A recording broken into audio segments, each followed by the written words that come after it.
ప్రభువైన యేసుక్రీస్తు నామములో ఈ వీడియో చూస్తున్న మీ అందరూ కూడా నా వందనాలు చెల్లిస్తూ ఉన్నాను.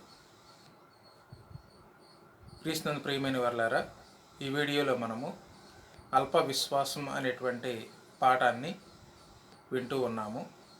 అల్ప విశ్వాసం. అల్ప విశ్వాసము అంటే దేవుని శక్తి లేదా ఆయన వాగ్దానాల మీద పరిపూర్ణ నమ్మకము లేకపోవడం, సందేహించడం. ఇది కష్ట సమయాల్లో భయాందోళనలకు లోనవడాన్ని సూచిస్తూ ఉంది. యేసు ప్రభు తన శిష్యులను అల్ప విశ్వాసులారా అని సంబోధించాడు. అల్ప విశ్వాసము ఆధ్యాత్మిక జీవితంలో మనలను బలహీనలను చేస్తుంది. అల్ప విశ్వాసుల జీవితము ఎలా ఉంటుంది? దేవుడు అల్ప విశ్వాసాన్ని అంటే యేసు ప్రభు అల్ప విశ్వాసాన్ని ఆయన ప్రోత్సహించాడా లేకుంటే గద్దించాడా అనేటువంటి విషయాన్ని ఈ పాఠంలో మనము నేర్చుకుంటాం. ఈ పాఠాన్ని వింటున్న ప్రతి విశ్వాసి కూడా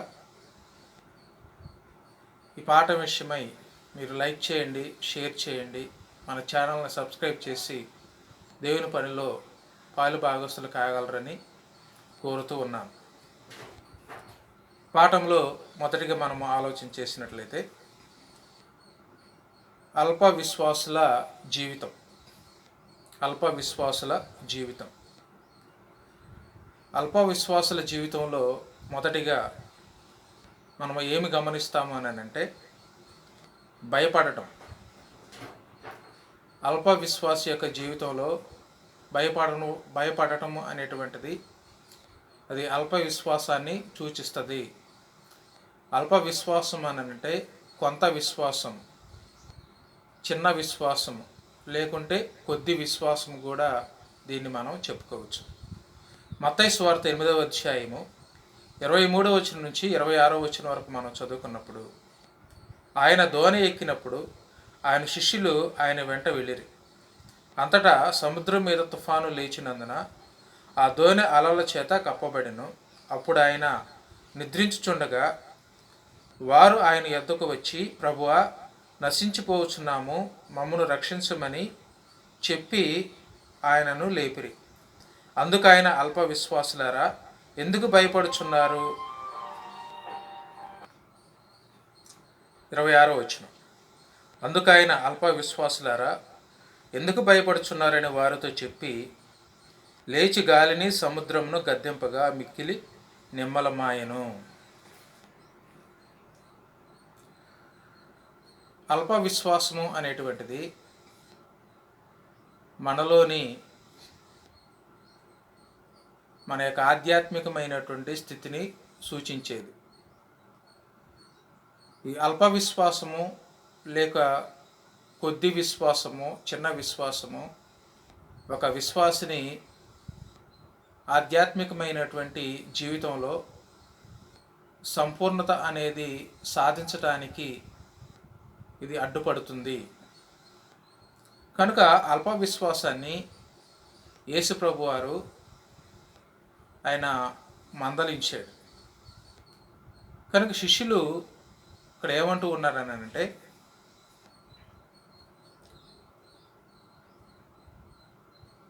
25వ వచనంలో వారు ఆయన యొద్దకు వచ్చి, ప్రభువా, నశించిపోవచ్చున్నాము, మమ్మల్ని రక్షించమని చెప్పి ఆయనను లేపిరి. కనుక వీరి కళ్ళ ముందున్నటువంటి పరిస్థితి ఎలా ఉంది అని అంటే, వారు సముద్రం మీద ప్రయాణం చేస్తూ ఉన్నారు. సముద్రంలో తుఫాను లేచింది. ఆ దోణి అలల చేత కప్పబడింది. యేసు ప్రభు వారేమో నిద్రపోతున్నాడు, అంటే రెస్ట్ తీసుకుంటూ ఉన్నాడు. వీరు సముద్రం మీద ప్రయాణం చేస్తున్నప్పుడు అప్పటి వరకు కూడా సముద్రం అంతా కూడా ప్రశాంతంగా నెమ్మదిగా ఉంది. అనుకోని విధంగా సముద్రం మీద తుఫాను లేచింది. తుఫాను లేచినప్పుడు, గాలి తుఫాను లేచినప్పుడు అలల చేత ఆ ధోని ఏమైంది అని అంటే కప్పబెడుతూ ఉంది. అలలు సముద్రంలో తుఫాన్లు వచ్చినప్పుడు అలలు అనేవి ఎక్కువగా వస్తాయి కాబట్టి ఆ అలలు అనేవి ఆ ధోనిను అలా కప్పివేస్తూ ఉన్నాయి. అంటే అలలు అనేవి ఉధృతంగా ఎక్కువగా వస్తూ ఉన్నాయి. ఆ సముద్రంలో ఉన్నటువంటి పరిస్థితిని చూచి వారు భయపడుతూ ఉన్నారు.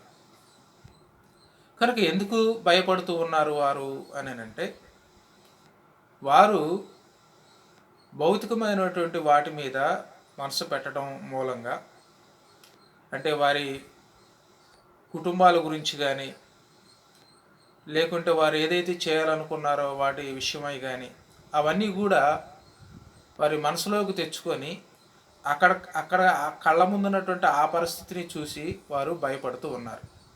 అంటే ఈ తుఫానులు మేము నశించిపోతామేమో, చనిపోతామేమో అని చెప్పేసి అక్కడ ఉన్నటువంటి పరిస్థితికి వారు భయాందోళనకు లోనై భయపడి యేసుప్రభు వారి దగ్గరికి వచ్చి వారు మాట్లాడుతూ ఉన్నారు. ప్రభా, నశించిపోతున్నాము, మమ్మను రక్షించమని ఆయనను లేపినప్పుడు 26వ వచనంలో ఆయన ఏమన్నాడంటే, అల్ప విశ్వాసులారా ఎందుకు భయపడుతున్నారు? కనుక ఎందుకు భయపడుతున్నారు అంటే వారి యొక్క విశ్వాసం అనేటువంటిది ఇంకా కొద్దిగే ఉంది, చిన్న విశ్వాసంగానే ఉంది. ఎందుకనంటే భూమికి సముద్రానికి సృష్టికర్త అయినటువంటి యేసు ప్రభువు తమతో ఉన్నాడనేటువంటి సత్యాన్ని వారు మర్చిపోయారు. సమస్త భూమిని సృష్టించినటువంటి సృష్టికర్త యేసు ప్రభు వారు సర్వశక్తిమంతుడు అనేటువంటి సత్యాన్ని, దేవుని కుమారుడు మాతో ఉన్నాడు అనేటువంటి సత్యాన్ని వారు మర్చిపోయి అక్కడ ఉన్నటువంటి పరిస్థితికి వారు భయపడుతూ ఏమంటున్నారంటే, ప్రభువా, నశించిపోతున్నాము, మమ్మల్ని రక్షించమని కేకలు వేశారు.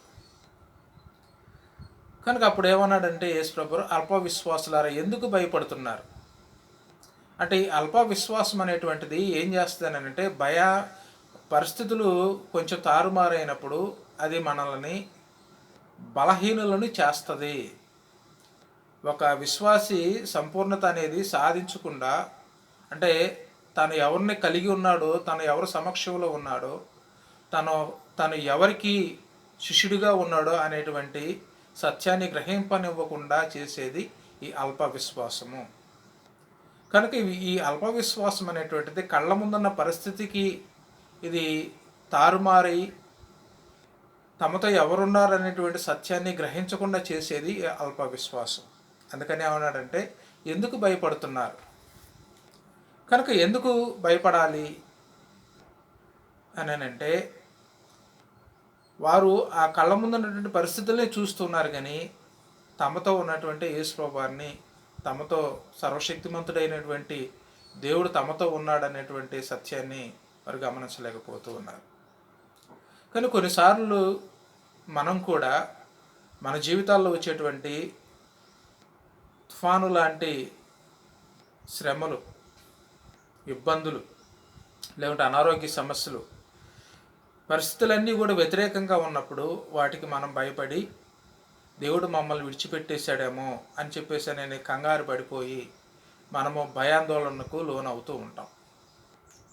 కనుక ఇప్పుడు మనం చదువుకునేటువంటి వాక్యాన్ని మనం గుర్తుకు తెచ్చుకోవాలి. వారు సముద్రంలో ఉన్నప్పుడు సముద్రంలో ఉన్నటువంటి పరిస్థితిని చూసి, తుఫాను గాలిని చూసి వారు భయపడి, ఏ విధంగా అయితే మేము నశించిపోతామేమో దీనిలో అని చెప్పేసానని వారు భయపడి ప్రభువును లేపినప్పుడు ఆయన ఏ విధంగా అయితే వారిని అల్ప విశ్వాసులారా అనేటువంటి మాటను వారితో అన్నాడో, అలాగే మన జీవితాల్లో వచ్చేటువంటి సమస్యలు, ఇబ్బందులు, అనారోగ్య పరిస్థితులు, వీటన్నిటికీ కూడా మనం భయపడిపోయి నశించిపోతామేమో అని మనం కంగారు పడితే అప్పుడు యేసు ప్రభు వారు అంటాడు, అల్ప విశ్వాసులారా ఎందుకు భయపడుతున్నారు? ఇది మనకి వర్తిస్తుంది. కానీ మనం కూడా కొన్నిసార్లు అల్ప విశ్వాసులుగా మారుతూ ఉంటాము. కనుక ఈ అల్ప విశ్వాసం అనేది ఏం చేస్తుందనంటే సత్యాన్ని గ్రహింపనివ్వదు.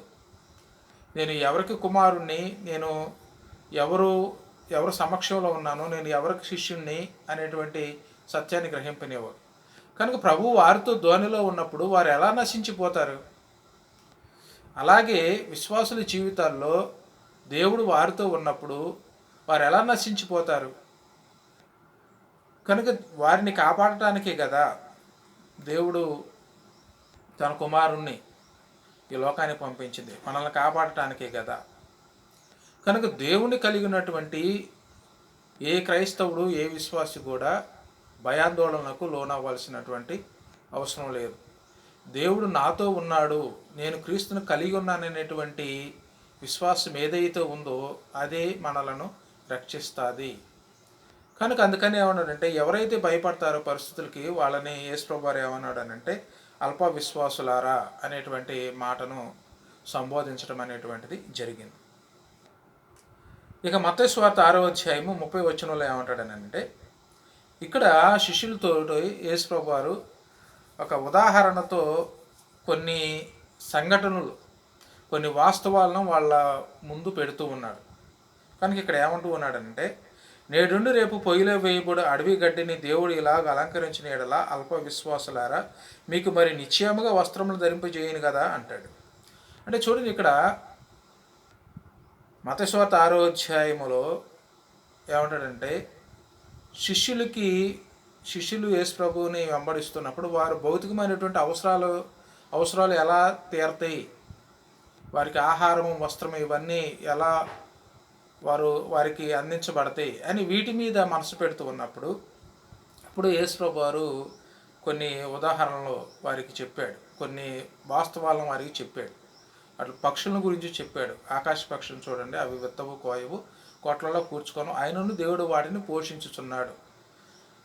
కనుక ఏ పక్షి కూడా తమకు ఆహారం కావాలని నోరు తెరిచి అడగదు. కనుక ఏ జంతువు కూడా తమకు ఆహారం కావాలని నోరు తెరిచి అడగదు. కనుక దేవుడు భూమి మీద పాకే ప్రతి ప్రాణిని పోషిస్తున్నాడు. సముద్రంలో ఉన్నటువంటి వాటన్నిటినీ, సముద్రంలో ఉన్నటువంటి జీవులన్నిటినీ దేవుడు పోషిస్తున్నాడు. ఆకాశ పక్షులని ఆయన పోషిస్తున్నాడు. మృగాలని, అంటే ప్రతి ప్రాణిని దేవుడే పోషిస్తూ ఉన్నాడు. ఎందుకనంటే సృష్టికర్త ఆయన కనుక. ఇంకా ఏమంటానంటే, గడ్డిని పువ్వుతో అలంకరించినటువంటి దేవుడు ఇక్కడ గడ్డిని తీసుకొస్తూ ఉన్నాడు. నేడుండి రేపు పొయ్యిలో వేయబడు అడవి గడ్డిని దేవుడు ఇలాగ అలంకరిస్తే, అంటే నేడుండి రేపు గడ్డికి రేపు అనేది లేదు, గడ్డికి భవిష్యత్తు లేదు.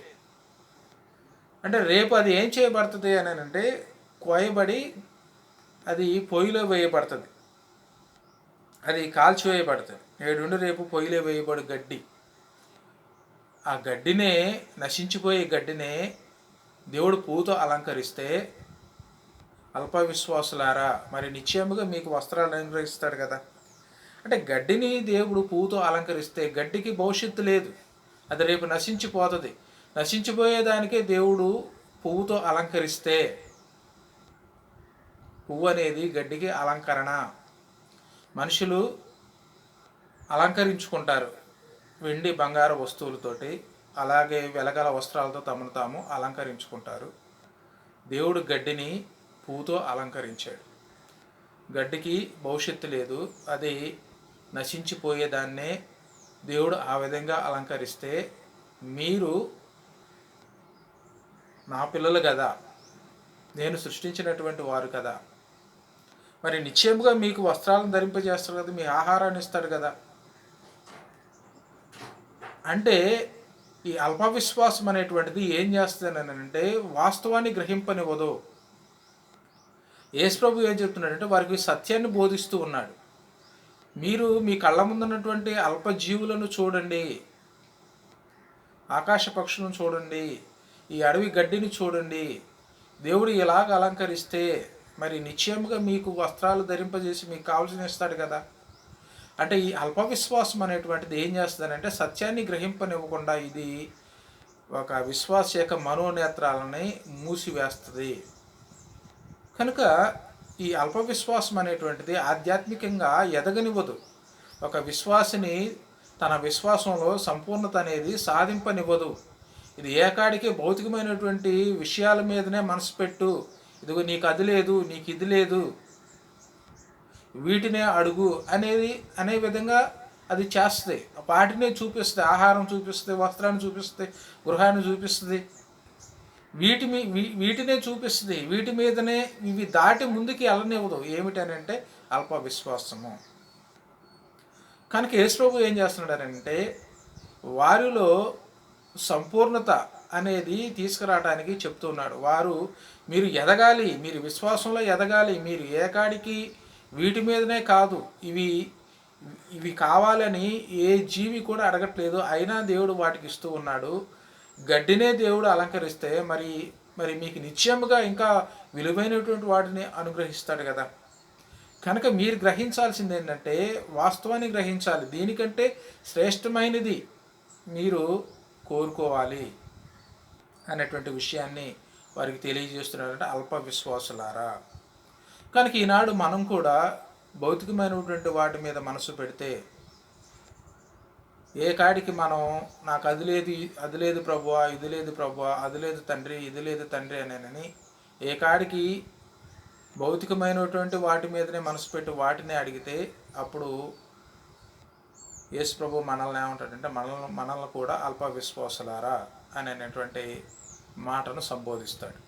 అంటే ఆయన వెంట తిరిగే శిష్యుల్ని యేసు ప్రభు వారు అల్ప విశ్వాసులారా అన్నాడు అని అంటే ఈనాడు మనల్ని ఇంకంతకంటే బలమైనటువంటి మాట అనేటువంటి పరిస్థితులు ఉంటాయి. ఎందుకనంటే మనము సంపూర్ణత అనేది సాధించలేకపోతూ ఉన్నాం. మన విశ్వాసం ఎట్లా ఉంది అని అంటే ఎక్కడేసిన గొంగడి అక్కడే అన్నట్లుగా మన విశ్వాసం అనేది ఉంటూ ఉంది. కనుక యేసు ప్రభు చెప్పినటువంటి ఆ స్థాయి ఏదైతే ఉందో దాన్ని అందుకోవడానికి ప్రతి విశ్వాసి కూడా ప్రయత్నించాలి.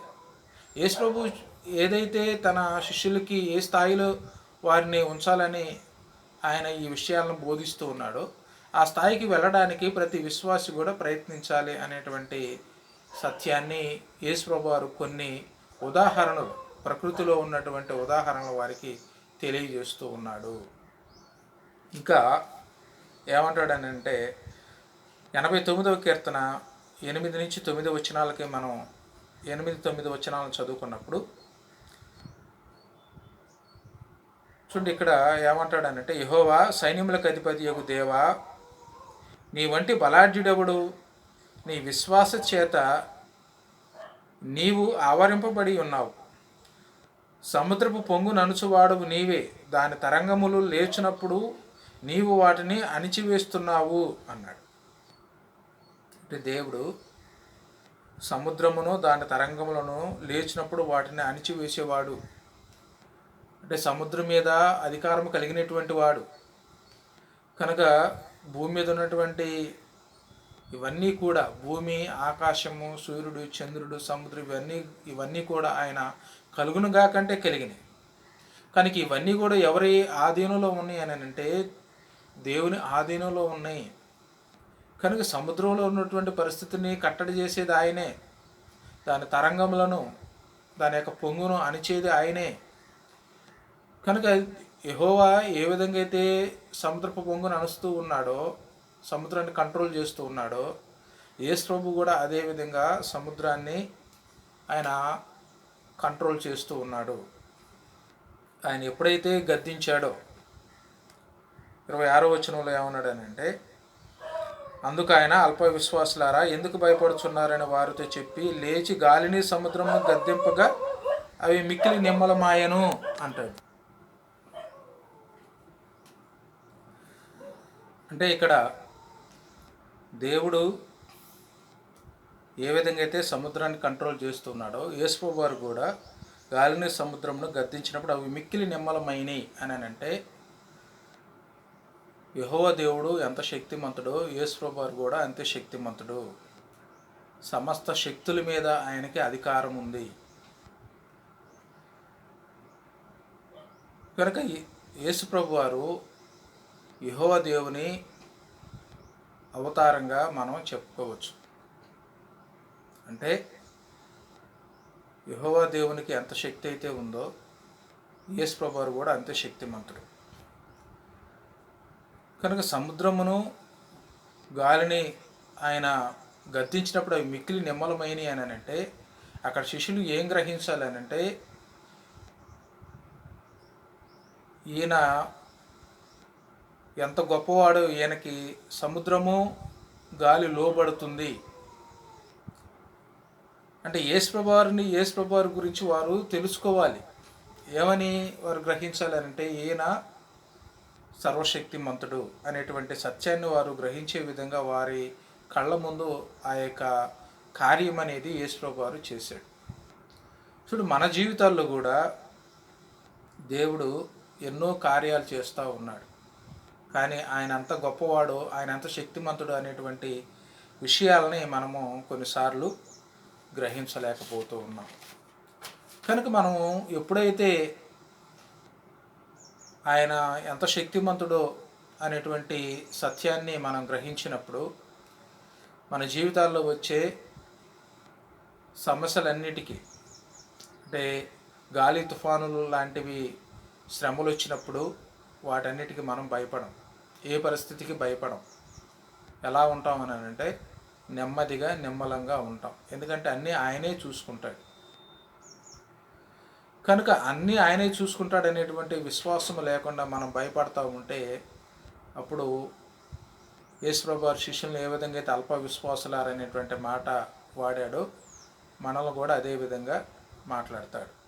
పేతురు కూడా ఒకానొక సందర్భంలో యేసుప్రభు వారు నీటి మీద నడుస్తున్నప్పుడు నేను కూడా నడుస్తానని అంటే నీకు విశ్వాసం ఉంటే రా అంటాడు. కొంత దూరం నడిచి వస్తాడు. ఆ తర్వాత చుట్టూ చూసినప్పుడు సందేహించినప్పుడు మునిగిపోతాడు. ఇప్పుడు ఏమంటాడు? అల్ప విశ్వాసి, ఎందుకు సందేహించావు అంటే కొద్ది విశ్వాసము చిన్న విశ్వాసము ఏం చేస్తుందంటే